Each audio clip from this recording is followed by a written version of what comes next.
Hola, hola, buenas tardes. Un gusto verles. Ronald con lentes, sí, Ronald con lentes. Ronald usa lentes para leer. Así que esto es lo que tenemos. De verdad que un privilegio estar acá, apoyar a la casa, a la iglesia, a nuestro amigo Mauricio, con esta serie que estamos impartiendo, que es la parte número 2 de Vuelve a casa. Así que quiero ponerlos un poco en contexto de lo que se habló la semana pasada. De verdad que esta serie para mí es un desafío porque siento que cada parte te deja como un es como esa sensación de que quiero más. Es como cuando vemos una película, la serie, y termina la serie y dices, no, tengo que ver la segunda parte porque no me voy a acostar a dormir si no veo la otra, y ves la otra y la otra, y cuando acuerdas ya estás viendo 5 series. No sé si les pasa, pero a mí me pasa. A mi esposa y a mí nos pasa que podemos vernos una serie y saltar los 4 capítulos así, uno tras otro. Así que este no es menor. Y bueno, esta segunda parte se llama El amor del Padre, y los voy a poner en contexto con respecto a que la semana pasada se hablaba de que estamos hablando a través de lo que es el hijo pródigo, ¿ya? Y hablábamos de que Jesús estaba compartiendo con lo más despreciable en aquel momento, que eran los fariseos y los judíos con sus leyes, y ellos decían, murmuraban porque decían, ¿cómo es posible que Jesús, diciendo que es Dios, se junte y coma con este tipo de personas?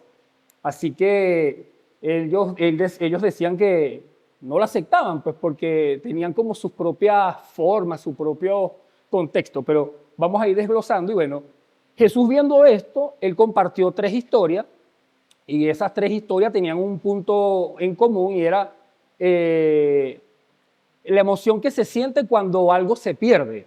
Era el contexto que Jesús quería mostrarle. Y que el foco era que cuando se pierde, cuando esto se pierde y la persona lo recupera, pues celebra. No sé si a ustedes se les ha perdido en algún momento algo y lo buscan, lo buscan, lo buscan, y hasta que por fin lo encuentran, y quizás no hacen una gran fiesta como habla la historia, pero celebran, como que lo logré, lo encontré. Esto es lo que Jesús estaba tratando de hacer. Así que él mostró tres parábolas. Una era la parábola de la moneda perdida, la otra era la de la oveja perdida, y está esta parábola que es la del hijo pródigo, que de verdad que esta historia tiene mucho que sacarle, porque hay como muchos frentes y como muchas cosas que tú puedes extraer. De verdad que yo lo leí y me sigue impactando, de verdad. Hoy en la mañana le comentaba a mi esposa que esta parte me fue asignada y me tocó profundamente, y espero que a ustedes también, en el nombre de Jesús, les toque el corazón, porque este mensaje al principio se puede dar a entender para los que ya son de la casa, como que es para la gente que está recién llegando o el que está perdido, pero no, esta parábola va mucho más allá si vemos profundamente el contexto. Así que bueno, sin más preámbulo, creo que por aquí sale, voy a encender esto, permiso, y aquí estamos. Así que decíamos que el hijo pródigo, para nosotros era como lo peor. ¿Y por qué decimos que era lo peor? Porque colocándole en el contexto, era un hijo pidiéndole al papá la herencia. O sea, no sé quién de aquí levante la mano, quién le ha pedido a su papá la herencia antes de que muera. No existe. Imagínate, o sea, si a mí me pasase, no sé cómo reaccionaría, pero sería terrible estar en algún lugar como espectador y que el hijo se presente ante el papá y le dice, oye, ¿sabes qué? Me aburrí, dame la herencia que me voy. O sea, y así, tan sencillo, ni un cafecito me vas a brindar, ni nada así. Así que esa es la cuestión. Y poniéndolo en contexto también, o haciendo un ejercicio, no sé si les ha pasado también, estamos en un supermercado y comienza un niño a hacer esos típicos berrinches. Que nosotros estamos en el pasillo 8 y el niño está en el pasillo 1 y se escucha el ¡ah! Y vemos al niño. Y uno mira y dice,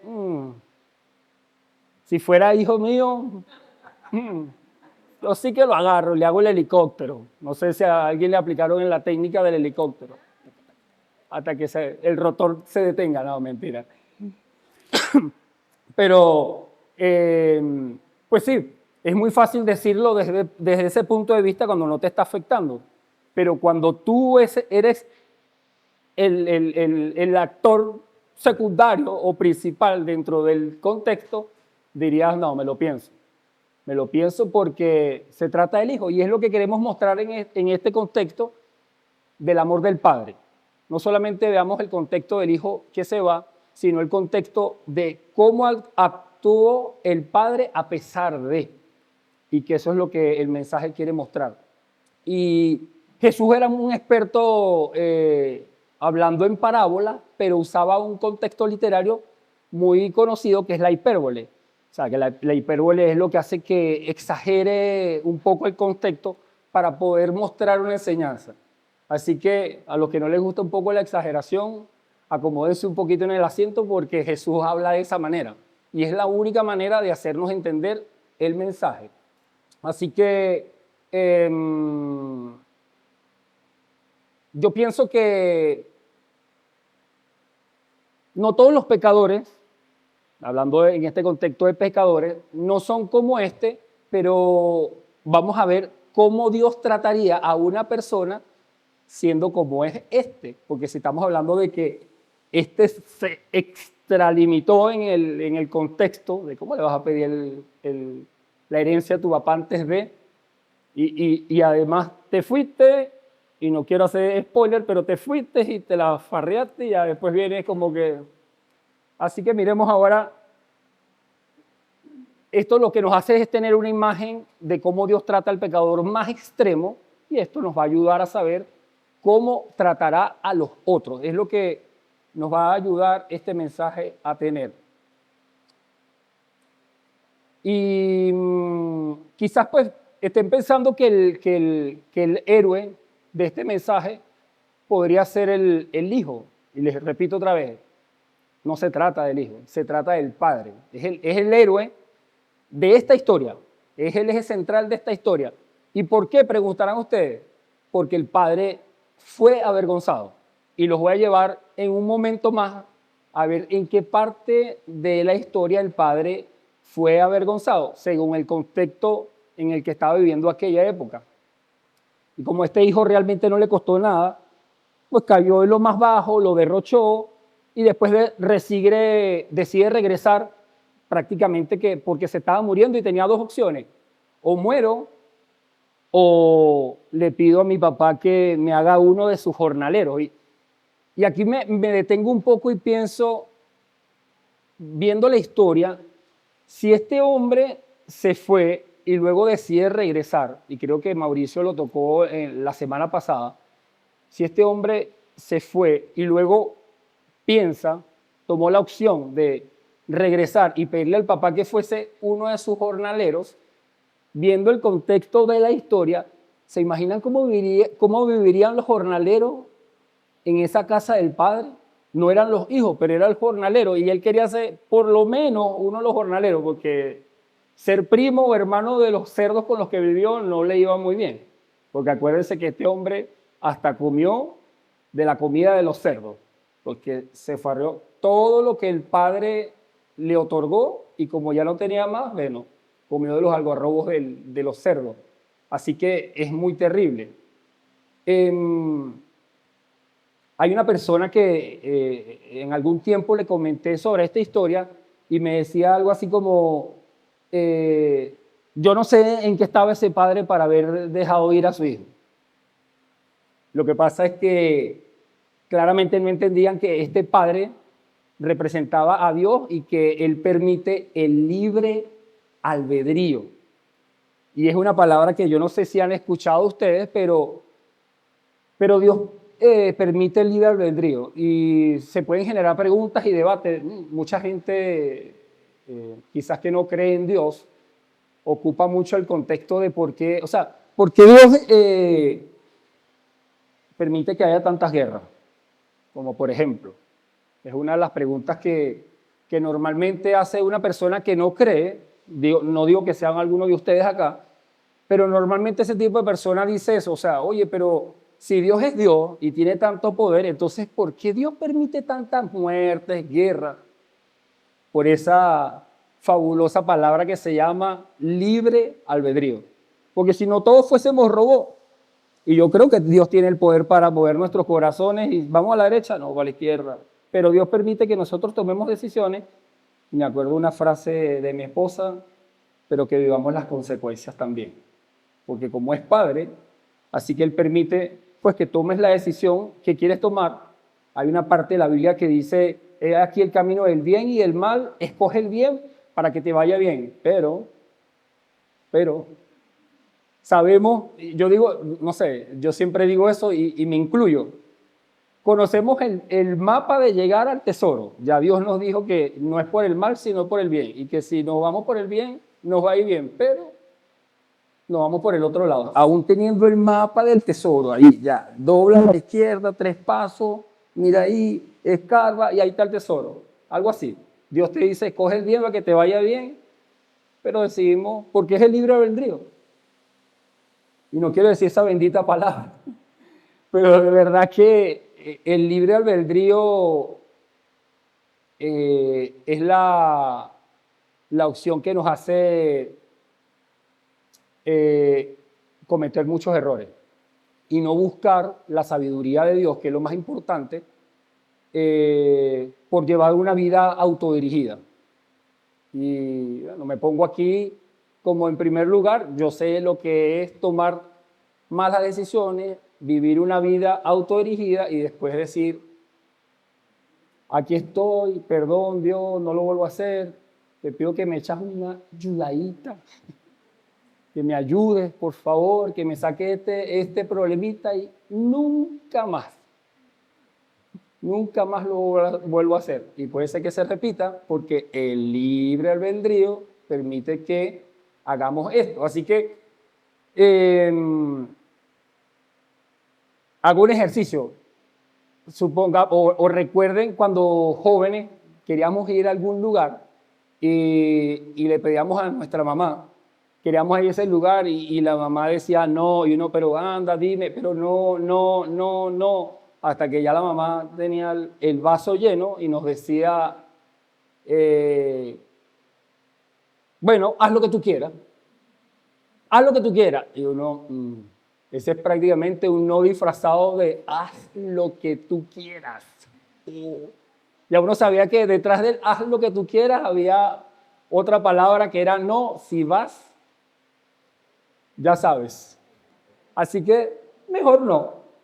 Así que era una opción, nuestra mamá en este caso nos coaccionaba con esas palabras tan exactas y precisas que ya nosotros entre letras ya sabíamos entender cuando decía sí, pero era no. O cuando decía, bueno, haz lo que tú quieras, pero también era no. Porque el sí es una sola opción. Las otras todas eran no, pero disfrazados de un sí falso. Así que hace poco sí, pues dimos una serie, se llamaba Decisiones y era ayudándonos a tomar sabias decisiones para que no nos puedan llevar a la ruina. Es una serie que pueden buscar y bueno, se mostraba que si no buscábamos la sabiduría de Dios, entonces íbamos a tener todo este tipo de inconvenientes. Y ya lo dije, son los problemas los que nos ayudan a regresar a Dios. Y voy a hablar aquí de una palabra, es usada, se llama restitución. Y yo ya voy a explicar a qué se refería la restitución.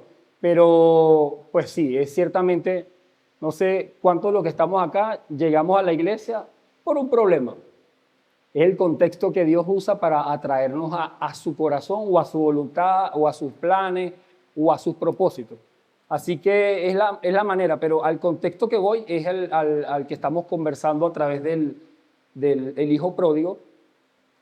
Y no sé si recuerdan que el hijo pródigo, antes de ir al padre, él se hizo como un discurso. se preparó un discurso donde él decía, bueno, Padre, he pecado contra el cielo y contra ti, no merezco ser tratado tu hijo, trátame como uno de tus jornaleros. Bueno, en otras palabras, yo pagaré la deuda. Eso es restitución, porque era el contexto que se aplicaba en aquel momento, o sea, era la forma de vida que tenían en ese contexto los judíos y toda esta serie de personas que estaban allí, que si tú cometías un error, entonces el error tenías que corregirlo o enmendarlo a través de una restitución. O sea, no valías nada más con que ya me equivoqué, perdón, no lo vuelvo a hacer más y allá, no. No pasabas liso de esa manera, o sea, tenías que restituir. Entonces, ¿por qué Jesús estaba mostrándole esto a los fariseos y a los judíos? Porque ellos estaban acostumbrados a este tipo de forma, al tipo de forma de que tenían que restituir, pero siempre Jesús tenía como lo que decimos un as bajo la manga, y a pesar de que en esta parte Jesús muestra a los fariseos que él quería restituir, pues los fariseos por primera vez en la historia estaban de acuerdo con la historia que Jesús les estaba contando, así como que bueno, el Padre lo va a hacer bien, lo va a hacer bien, lo está haciendo bien, porque ellos tenían un sistema religioso. Y pues bueno, la pregunta que nace en este momento es esta. A ver, no, me fui, ahí, lo dejo acá. Pero digo, la pregunta que nace es esto, o sea, ¿conoces alguna religión que te pide que hagas algo para que te adecues al sistema de restitución? Hay muchas religiones que hacen esto actualmente y siempre han existido, donde se te pide algo a cambio para restituir. Pero en este caso no existe de esta manera porque Jesús no quería algo de nosotros. O sea, Dios realmente no está pidiendo algo a cambio de ti, solamente está pidiendo es que tú te acerques a Él con un corazón arrepentido y reconociendo que cometiste un error. Eso es lo que Jesús pide. Así que ahora sí voy a avanzar y vamos a ver este versículo, repasándolo, y dice que así que emprendió el viaje y se fue a su padre. Todavía estaba lejos cuando su padre lo vio y se compadeció de él. Salió corriendo a su encuentro, lo abrazó y lo besó. Voy a detenerme acá porque hay una parte que a mí me llama poderosamente la atención, y es que si dice que todavía estaba lejos cuando su padre lo vio, yo supongo que su papá lo estaba esperando. Es lo que me llama poderosamente la atención, porque si se dan cuenta, fue el papá que lo vio que venía. No fue que llegó, ¡tirú! Oye, mira, que ábreme ahí la puerta, quiero algo con mi papá. No fue por un intercomunicador, no. Fue que el papá lo vio a lo lejos. O sea, se supone que el papá, durante todos esos días que el hijo se fue, estuvo expectante del regreso de su hijo. Y eso a mí me llama poderosamente la atención con respecto a que Dios tiene paciencia en esperar. Recuérdense que esta imagen que estamos mostrando, este recurso de la parábola que estamos mostrando, es cómo actúa Dios. Miremoslo de esa manera. Ese es el punto. Así que el joven le dijo a su papá: he pecado contra el cielo y contra ti, ya no merezco que se me llame tu hijo. Pero el padre ordenó a su siervo: pronto, traigan la mejor ropa para vestirlo, pónganle también un anillo en el dedo y sandalias en los pies. ¿Qué tal? O sea, el hombre se fue, pidió la herencia, pero cuando llegó el papá dijo: no, ponle anillo y sandalias, y eso representa algo, que ahí en un momento voy a hacérselo saber. Pero pidió al contrario, el padre pidió que le restituyera lo que él ya tenía. Y además dijo: traigan el ternero más gordo y mátenlo para celebrar un banquete, porque este hijo mío estaba muerto, pero ahora ha vuelto a la vida. Se había perdido, pero ha sido hallado. Así que empezaron a hacer una fiesta. ¿Qué tal? Levante la mano, ¿cuántos papás harían eso después que el hijo le pida que le adelante la herencia y regrese? Vamos a hacer una rumbita con mi compadre que acaba de regresar. Huele a cerdo, pero tranquilo que lo vamos a abrazar y tenemos que hacer una fiesta este muchacho. No sé, no sé, de verdad. Puede ser que exista, pero dudo que existan muchos. Por eso es un recurso literario que Jesús está ocupando de la hipérbole, pero ciertamente Dios actúa de esa manera. Nosotros no somos Dios. Por eso vemos esto y decimos, qué rara esa historia. Después que se fue y le pidió todo, entonces ahora va a celebrar. Está como raro eso. Ahí le falta algo. Empezamos los críticos de las películas. Así que cuando se estaba haciendo este diseño de esta serie, la imagen que se estaba ocupando era la de una foto entrando a una casa, pero nunca se decidió no hacerla y descartarla porque realmente él no llegó a la casa. La historia dice así: todavía estaba lejos cuando su padre lo vio y se compadeció de él. Salió corriendo a su encuentro, lo abrazó y lo besó. O sea, el hijo no había llegado a la casa, entonces no podíamos dejar esta imagen como un hombre dentro de la casa porque el hijo no había llegado a la casa. Luego entró a la casa. Fue el padre el que lo fue a abrazar. Así que muchos piensan que andan buscando a Dios, pero Romanos 3:11 dice que nadie busca a Dios. O sea, de hecho, cuando en tu corazón hay la necesidad de buscar a Dios, la Biblia dice que Dios es el que coloca tanto el querer como el hacer para que se cumpla su buena voluntad. O sea, nosotros no buscamos a Dios. Es Dios quien coloca ese querer en nuestro corazón. Y cuando encontramos a Dios, no lo encontramos. Fue Él quien nos encontró a nosotros. Porque es Él el que está accionando. O sea, a veces queremos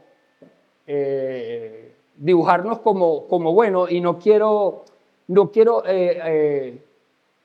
ofender susceptibilidad, pero es la manera como Dios actúa.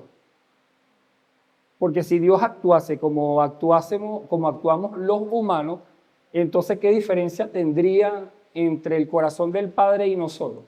Por eso es que la Biblia también dice que la justicia de Dios es totalmente diferente a la de nosotros. Totalmente diferente. Lo que para nosotros es justicia, para Dios es, dice la Biblia, un trapo de inmundicia, dice. Literal, imagínate, porque la justicia nuestra tiene, ¿cómo se llama esta palabra? Como preferencia, ya tiene como preferencia. Entonces lo que nosotros queremos hablar o ver como justicia nuestra, al contrario, no es la justicia, es totalmente diferente de la justicia de Dios, porque la justicia de Dios es imparcial, es justicia. Así que bueno, lo que viene después de esta parte es más decepcionante para los fariseos, porque ya después de que habían dicho, yes, con esta parte donde Jesús estaba haciéndoles ver como que el Padre le iba a pedir la restitución, ellos no podían creer esta parte donde habla de que, imagínense ustedes, o sea, los fariseos, Jesús les estaba hablando y los fariseos ya le veían a la historia cualquier detalle. O sea, ellos estaban buscando lo que nosotros decimos, cualquier caída, a meterle el pie a Jesús y decirle, viste, te equivocaste. Viste, no ocurre. Te estás contradiciendo. O sea, era como siempre buscando algo que no les cuadrase para decir, no vean como el contexto completo, sino ese pequeñito detalle, ya fallaste. Y resulta que en los tiempos que se estaba viviendo, el hombre, en este caso el padre, usaba una ropa muy larga. Se dice que esta ropa llegaba hasta debajo de los tobillos y era deshonroso en aquel tiempo que se les viese los tobillos. Si dice que el padre corrió, y les estoy hablando que andaba con una falda que llegaba hasta debajo de los tobillos. No sé, pues ustedes mujeres, ¿es fácil correr con un vestido? ¿Verdad que no? ¿Y qué es lo que haría si te toca hacer una buena carrera? Hay que tomarlo y correr. Entonces ellos vieron eso. Dios santísimo, ¿cómo este hombre corrió y se dejó ver los tobillos? O sea, no vieron todo lo demás que hizo el padre, el amor, no. El tobillo que lo andabas trayendo sucio, no te lo habías lavado. Y lo peor de todo, que me da risa cuando lo leí, se me vino a la mente, y no sabemos si en esa villa vivía, que nadie se llame Carmen aquí, por favor, la famosa señora Carmen que está pendiente de todo lo que pasa en la esquina. Ay, Dios. Ustedes se imaginan. Así que, sí, pues corrió, tuvo que levantar su túnica y eso era algo vergonzoso en ese momento. Y pues el padre tuvo que levantarla para poder correr. Era la única manera, no había otra. Así que seguramente, como les dije, en las aldeas hubo gente que murmuró y diría, oh, mira, el padre corriendo por toda la aldea con los vestidos arriba, cuando eso era prohibido. Pero este padre representa a Jesús, quien tuvo que ser avergonzado. Por eso les hablé al principio que la historia se trataba del padre, porque fue el padre quien fue avergonzado, porque esto que estaba haciendo era vergüenza para él. Lo que les estoy hablando de que se tuvo que levantar su vestido y dejarse ver sus tobillos y correr, porque se dice que ellos se deslizaban, era algo así como, porque andaban con falda, y si corrió, entonces se tuvo que avergonzar, porque la ley decía que no podía mostrar el tobillo. Quizás para nosotros eso no hace mucha mella en nuestra cabeza, perdón, pero viviendo en el contexto del momento, entenderíamos un poco más cómo se sentiría una persona cuando estás rompiendo una regla. O sea, no sé, se me viene a la cabeza el semáforo. Nosotros estamos acostumbrados a que el rojo no podemos pasarlo, que el amarillo es detente porque ya viene el rojo y el verde continúa. A nosotros es normal, pero alguien que no conozca esto, o sea, a nuestros hijos que les estemos explicando, es algo así como, no lo entienden muy bien, porque y después de que me pase el rojo, ¿qué pasa? Es una infracción y te puedes avergonzar porque van a colocarte una multa, todas las consecuencias. A eso es lo que los estoy llevando, como contextualizando con el tema para que comprendamos el por qué el padre fue el avergonzado. Y como dice, más encima, el papá llegó y dice, lo abrazó y lo besó. Este papá es de oro. O sea, el padre dice que lo abrazó y lo besó. El abrazo significa amor, aceptación y recibimiento. Y el beso, que en el original lo besó continuamente, según el original del hebreo, dice que lo besaba de continuamente. ¿Ustedes se imaginan sinceramente a Dios así, de esa manera? No sé, pues, en cualquiera de las circunstancias que ustedes hayan atravesado o vivido, ¿se imaginan Dios besándote y consolándote de esta manera ininterrumpidamente, sin decirte qué fue lo que hiciste, cuéntame por qué lo hiciste, a dónde, cómo vas a hacer eso? ¿Y cómo llegaste a eso? No me vayas a abrazar todavía. Espérate porque tienes que echarme el cuento, ¿no? Papá lo abrazó y lo besó de continuo. Eso solamente podemos encontrarlo en el corazón del Padre. Sí sé que, pues yo tengo 2 hijos y obvio que el corazón de un padre se afecta cuando alguno de sus hijos toma una mala decisión. Pero creo y estoy seguro que me faltaría contexto para poder parecerme a la actitud del padre, porque en algún momento le voy a decir, oye, pero ¿por qué te fuiste? Le doy el beso, le reclamo o le reprocho, no sé. Entonces ya ahí, o sea, si la parábola fuese escrita con mis acciones, no hubiese quedado bien escrita, de verdad. De verdad, no se hubiese parecido a lo que estamos leyendo ahora. Y por eso los fariseos no lo recibieron, porque Jesús no cuadraba con la imagen que ellos mentalmente tenían de Dios. Recuérdense que ellos tenían una imagen de Dios muy adecuada a todas las leyes que ellos mismos instauraron, más los mandamientos que Dios les ordenó, que eran un montón. Entre leyes y mandamientos eran muchas cosas que tenían que cumplir el pueblo. Era algo así, no sé si saben o recuerdan que si ibas a comer y no te lavabas las manos, ya, o sea, era casi que muerte capital. Y Jesús rompió con todos esos esquemas porque tenían muchas leyes. Entonces esta historia en la mente de los fariseos les rebotaba y les afectaba el corazón porque no encajaban con su forma. Fíjense que el Padre ordenó a sus siervos: pronto traigan la mejor ropa para vestirlo, pónganle también un anillo en el dedo y sandalia en los pies. El papá mandó a vestirlo de una vez. O sea, el papá ni siquiera esperó que el hijo le contase la historia o lo que pudo haber hecho mal. No, o sea, ya, ahora, vestirlo. De hecho, si recuerdan, si nos vamos al principio, cuando él estaba redactando la carta, se decía que él decía que: Padre, he pecado contra ti, contra todo, no merezco ser llamado tu hijo, hazme como uno de tus jornaleros. Y el versículo donde aparece el Padre escuchándolo no permitió que le llegase a decir que lo hiciera uno de sus jornaleros. O sea, imagínate cómo actúa Dios. O sea, que Dios no permitió ni siquiera que él le hiciera la propuesta de que lo hiciera uno de sus jornaleros. No, tú sigues siendo mi hijo. Esa es la manera como Dios nos ve a nosotros, como hijos. Y como hijos nos tratan, con amor. Si tú tratas, los que tienen hijos acá, si ustedes tratan a sus hijos con amor, no superan al Padre. No lo vamos a poder superar, literal. Porque el amor del Padre va muchísimo más allá.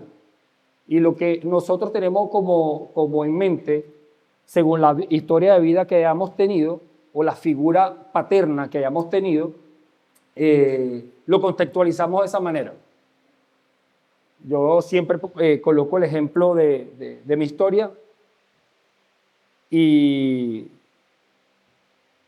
nosotros somos 4 hermanos, 3 varones, 1 hembra, y me afecta un poco. Bueno, mi papá falleció el año pasado en julio y todavía estamos en este proceso, pero mi papá vivió su vida, pero no tuvo un padre presente, ni ausente tampoco, no existió la figura paterna. Entonces quien levantó ese hogar donde eran 3 varones fue mi abuela. Y mi abuela era bien rígida, muy rígida, extremadamente rígida. Mi abuela dice que a mi papá nunca le pegó. Eso es lo que contaba mi abuela en vida. De todos mis hijos, al que no le pegué nunca fue a mi papá Faustino. Pero como esa fue su historia de vida y no tuvo un padre, entonces a lo que los quiero llevar es cómo él mentalmente vio la figura de padre si no la tenía. Si no tenías una figura de padre, entonces, ¿cómo haces? Es la misma historia que puede estar aquí presente en cualquiera de los que estamos acá si no tuvimos un padre o no tuvimos un padre presente, porque existe el papá, pero como dice aquí, no está ni ahí. Así que entonces eso te afecta porque es la forma. Hay un autor de un libro que dice que de la relación que tú tengas con tu padre terrenal es la misma relación que vas a tener con tu padre celestial. Imagínense eso. O sea, de la misma manera como tú ves y te relacionas con tu padre terrenal, es la misma forma como te vas a identificar con tu padre celestial. No hay otra, y es verdad. Si el papá es castigador,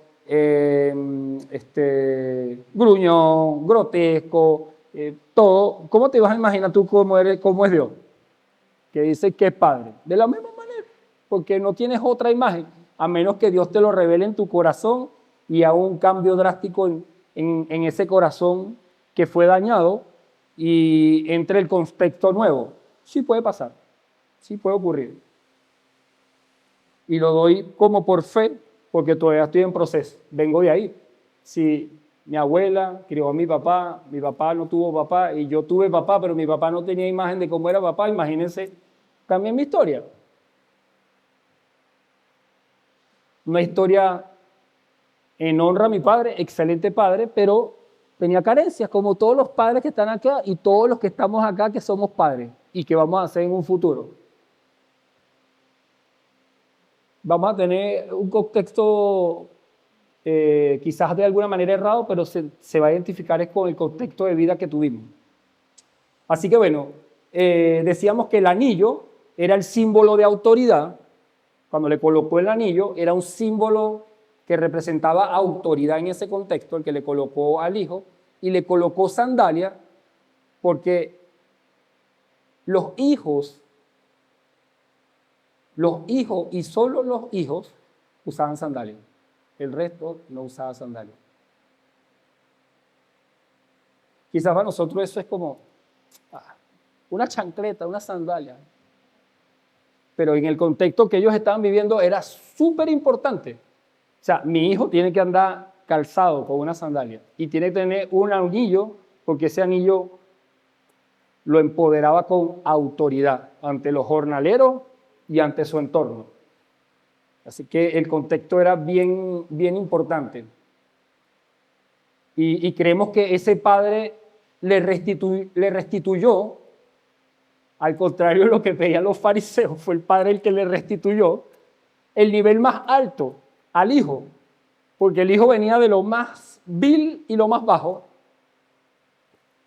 Dicen algunas de las escrituras, de las traducciones bíblicas, que el hijo se farreó todo el dinero, pero quién sabe a dónde se metió con esa plata, con quiénes o con cuántas estuvo. Entonces imagínate tú que regrese otra vez, que todos los de la aldea vieron lo que hizo el hijo y ahora lo colocan nuevamente en el nivel más alto, anillo y calzado. Si nosotros fuéramos los críticos de esa película, ¿cómo seríamos? ¿Seríamos judíos o seríamos del lado de los de Jesús? Oh, mira, y le puso unas sandalias. Y eso que le pidió la plata, se lo dejó mal. Pobre Dios, llorando como 2 meses. Ni un WhatsApp le mandó. Así somos. Por eso digo que no nos identificamos con el otro lado, sino con el lado de los fariseos, porque nos encanta verle la quinta pata al gato, como dicen. Y mi pregunta, o sea, ¿qué había hecho ese hijo para merecer esto que ocurrió? Pregunto. ¿Qué hizo? ¿Qué hizo bien? ¿Cuál fue el merecimiento? Nada. Nada. No hizo nada. Y eso se llama gracia. Eso es lo que nosotros llamamos y Dios llama gracia. ¿Y qué es gracia? Un favor inmerecido. No te lo mereces, pero porque yo te amo, toma, eso es gracia. No te voy a pedir que me rindas cuenta, pero toma, gracia. Eso es gracia. Y es la única que viene de la mano de Dios, de ninguna otra persona, y es la gracia que todos estamos buscando de continuo porque lo necesitamos a diario, tanto para el que cree como para el que no crea. Necesitamos de la gracia de Dios, porque hace unos días veía un video, alguien hablándole a una persona, no voy a decir ni nombre ni a qué representaba, pero la persona decía que no, que ella se la jugaba solo, no necesitaba ayuda de nadie. Y él llegó y le dijo, voy a esperar que te subes en algún momento a un avión y que te enteres que el avión se va a caer. A ver a quién le vas a pedir que te salve. Ahí se hacen las mejores oraciones, las mejores súplicas cuando estás con él aquí. Es verdad. Es la gracia de Dios. Es la gracia de Dios que solamente Él la otorga y nos las da. Así que el mensaje del Evangelio, que es lo que estamos tratando de mostrar acá, significa buenas noticias, y esas buenas noticias eran para ser hijo. No debes hacer nada, solo debes venir arrepentido y debes confiar en tu Padre Celestial. Y eso rompe todas las religiones. He escuchado a muchos creyentes compartir el Evangelio, enseñan toda la Biblia, pero no son capaces de dar la buena noticia de salvación. Es decir, enseñan la Biblia y hablan de Noé, hablan del arca, hablan de Moisés, pero finalmente no muestras la gracia de Dios. Y la gracia de Dios es por la que estamos acá. Es la que te está haciendo venir, es la que te está buscando, porque recuérdense que es Dios quien nos busca, no somos nosotros quienes buscamos a Dios. Y lo otro es que va para los que ya son de la casa, es que a veces nos sentimos aventajados porque llegamos primero o porque tenemos más tiempo conociendo de Dios. Pero la única diferencia entre los que están afuera y a los que estamos dentro es que nosotros volvimos a casa primero. Esa es la única diferencia. Es la única diferencia que nos hace merecedor de galardón. Llegaste primero a casa. Pero no nos hace que somos más que otros porque llegamos primero. Al contrario. De hecho, si llegaste primero, da el ejemplo. ¿Sí o no? Si llegaste primero, da el ejemplo. Porque, como estamos diciendo, somos buenos para criticar, pero Dios no nos criticó cuando llegamos. Dios no nos criticó cuando llegamos. Entonces, ¿quién eres tú para juzgar a un hijo de Dios que está perdido o que está en proceso? Porque aquí ya vemos mucho que todavía estamos en proceso. Y el que esté producto terminado, avíseme porque está a punto de morirse.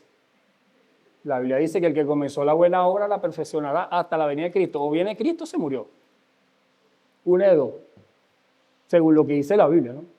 Entonces, no somos merecedores de nada. Si llegamos primero fue porque Dios permitió que llegáramos a casa primero, pero no merecedores de algún lugar. Así que con este mensaje yo cierro y quiero hacerles saber que cada vez que una persona se arrepiente, busca de Dios, se acerca a Dios, Dios hace una fiesta en el cielo, celebra,